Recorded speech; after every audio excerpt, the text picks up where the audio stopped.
የጌታችንና የአምላካችን የመድኃኒታችን የኢየሱስ ክርስቶስ ጸጋና ሰላም ከሁላችሁ ጋር ይሁን። እስከ ሞት ድረስ በወደደን ባፈቀረን በጌታችን በአምላካችን በመድኃኒታችን በኢየሱስ ክርስቶስ ስም ሰላም እላችኋለሁ። የእግዚአብሔር ቃል እንግዲህ ዛሬም ይሰበካል፣ ወደፊትም ይሰበካል። ኢየሱስ ክርስቶስ ትናንትና ዛሬ እስከ ለዘላለም ያው ነው።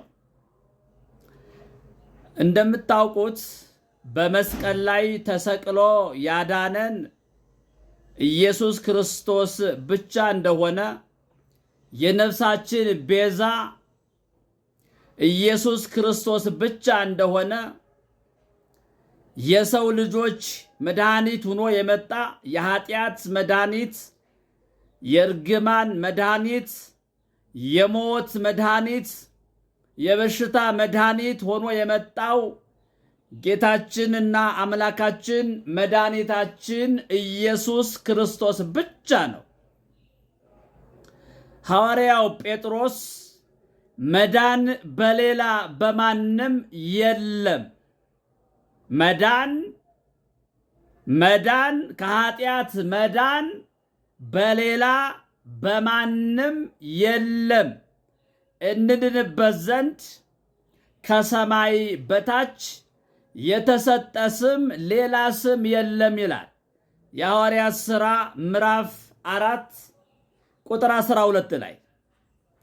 ውድ ተመልካቾቻችንና ተከታዮቻችን በሙሉ የእግዚአብሔር ቃል አይሻርም። መዳን በሌላ በማንም የለም ካለ የእግዚአብሔር ቃል እኛም የምንናገረው ልክ እንደ እግዚአብሔር ቃል ነው። ማንም ሰው የሚናገር ቢሆን እንደ እግዚአብሔር ቃል ይናገር ነው የሚለው።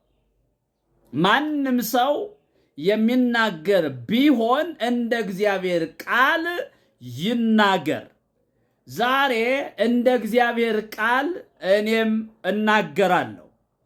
የማርቆስ ወንጌል ምዕራፍ 10 ቁጥር 45 ላይ ያለውን የእግዚአብሔርን ቃል ወይም ጌታችን አምላካችን መድኃኒታችን ኢየሱስ ክርስቶስ ራሱ በአፉ የተናገረውን ቃል እኔም ዛሬ ደግሜ እናገረዋለሁ። የነፍሳችን ቤዛ ማን እንደሆነ ራሱ ኢየሱስ የተናገረውን ቃል እናገራለሁ። የማርቆስ ወንጌል ምዕራፍ 10 ቁጥር 45 ላይ እንዲህ ተብሎ ተጽፏል።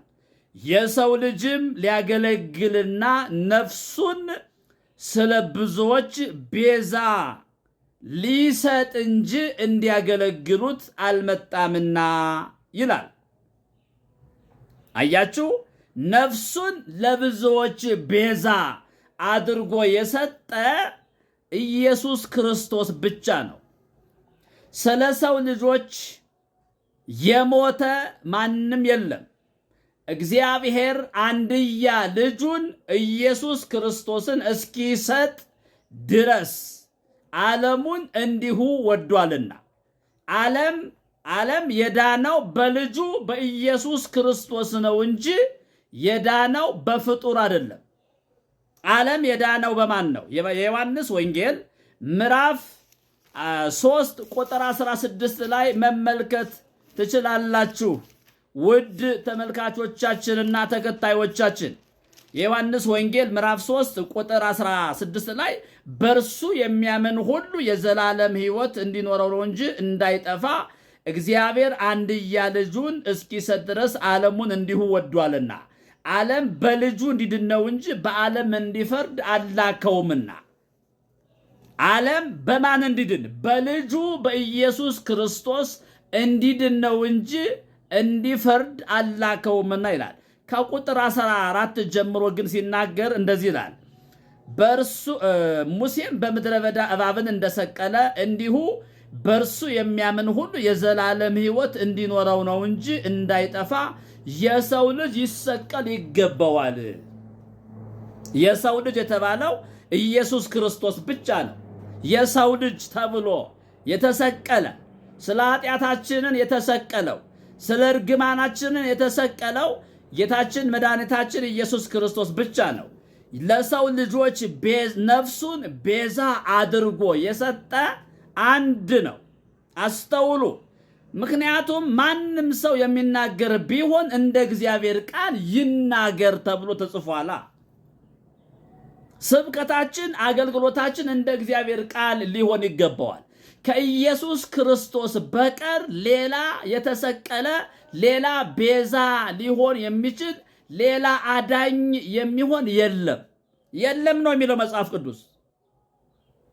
የነፍሳችን ቤዛ በእኛ ምትክ የሞተ ደዌያችንን የተቀበለ ሕመማችንንም የተሸከመ ስለ ሕዝቤ ኃጢአት ተመትቶ ተቀጥቅጦ ከሕያዋን ምድር የተወገደው ማን ነው?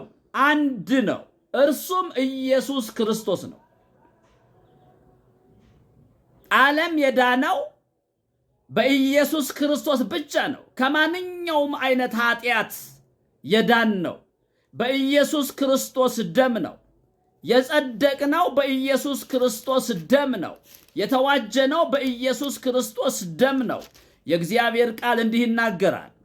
ስለ በደላችን የተሰቀለውን እኛን ለማጽደቅም ከሙታን የተነሳውን ሐዋርያው ጳውሎስ እንዲህ ብሎ ተናግሯል። ወደ ሮሜ ሰዎች ምዕራፍ 4 ከቁጥር 25 ላይ እንዲህ ተብሎ ተጽፏል። ስለኛም ነው እንጂልና ስለ በደላችን አልፎ የተሰጠውን ስለኛ በደል አልፎ የተሰጠውን ስለኛ በደል የተሰቀለውን ስለኛ በደል የተገረፈውን ስለኛ በደል የቆሰለውን ስለኛ በደል የደቀቀውን ስለኛ በደል የሾህ አክሊል የደፋውን ስለኛ በደል በሐናና በነቀያፋ የተከሰሰውን የተሰቀለውን የተዋረደውን የቆሰለውን የደማውን ሐዋርያው ጳውሎስ እንዲህ እያለ ይናገራል። ሮሜ ምዕራፍ 4 ቁጥር 25 ላይ ተመልከቱ።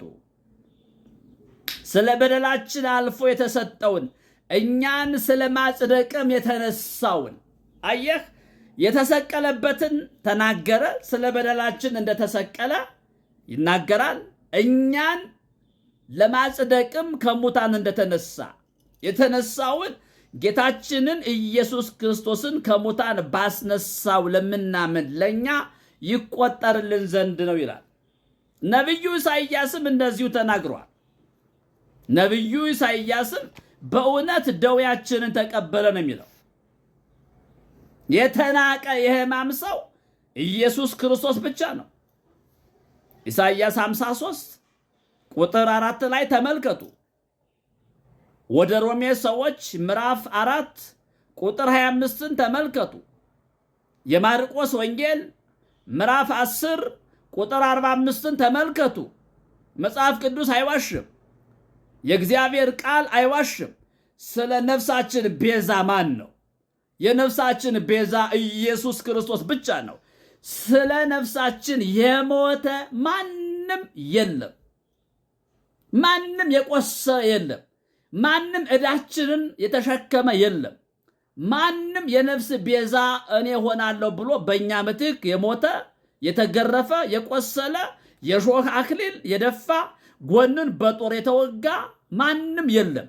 ስለዚህ መዳን በሌላ በማንም የለም። መጽደቂያ በሌላ በማንም የለም። ነፃ መውጫ በሌላ በማንም የለም። አየህ፣ እግዚአብሔር ነው በክርስቶስ ሆኖ ዓለሙን ከራሱ ጋር ያስታረቀ። ከእግዚአብሔር ጋር መታረቂያው ኢየሱስ ክርስቶስ ብቻ ነው። ወደ እግዚአብሔር አብ መቅረቢያው በኢየሱስ ክርስቶስ ብቻ ነው። በእርሱ በኩል የሚመጡትን ፈጽሞ ያድናቸዋል። በማን በኩል? በኢየሱስ ክርስቶስ በኩል የሚመጡትን ፈጽሞ ሊያድናቸው ይችላል።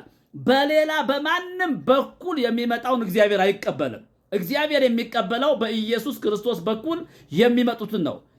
ዲዩት አድርጉ፣ ሰብስክራይብ አድርጉ።